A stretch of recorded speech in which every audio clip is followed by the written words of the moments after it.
it was 2001 when we first had our first dance, you know the dates. And that first dance, the group decided we wanted to do a holiday celebration. And everybody got involved. The thing that I remember the most about it was really exciting was that we were going to have a dance. And we had both gay men and lesbians and trans persons coming to the meetings regularly. And we all got to know one another real well because we used to go out. We started going out to dinner also after the Rainbow Elder meeting. And so when that first night came, there's a lot of pictures. The newspaper came and took pictures. There was an article in the paper. But the thing that excited me the most about it was everybody danced with everyone. Do you have any other particular memories from that first era? If we think of that first era, like the early 2000s up to like 2005? Oh, I think I just remember really running around a lot, replenishing food, drinks, ice, that kind of thing. It's kind of one of those things where I don't think I really got a chance to participate too much. I got to dance a few times, but not too much. Yeah, but it was just great. It's a really nice memory. I love seeing everybody, Annie and Joy and George and all these people that aren't here, but I still remember them contributing, having a great time. I mean, everybody was just so wonderful. One year we had it at Cake's Studio, which is this really small dance studio off of Pearl. And Emily was with me. I just remember, I'll never forget, actually, the whole parking lot was covered with a sheet of ice. Oh no. And, Emily and I feverishly just tried to chip away at the ice in the parking lot before people came. It was a really stressful time. It was not a good venue. We had to clean the bathrooms. I do remember that. We weren't happy about that.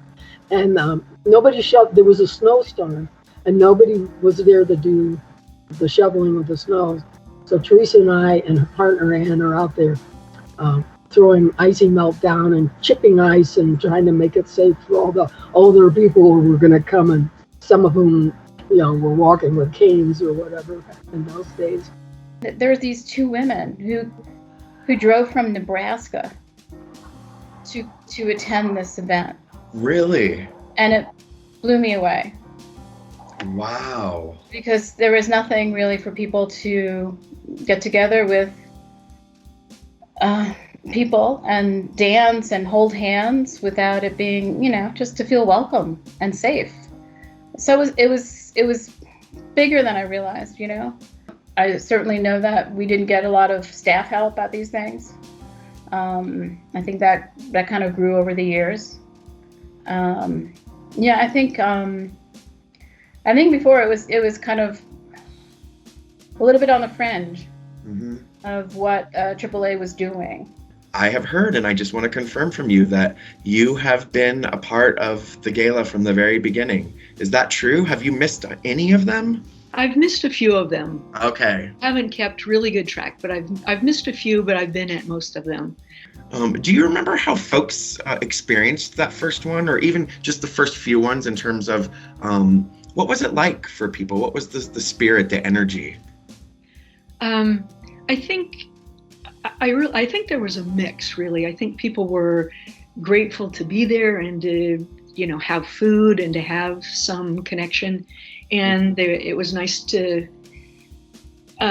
be with others, be with people like themselves, especially if you're living alone or living in a facility, just to get out and have that connection. I think people appreciated it.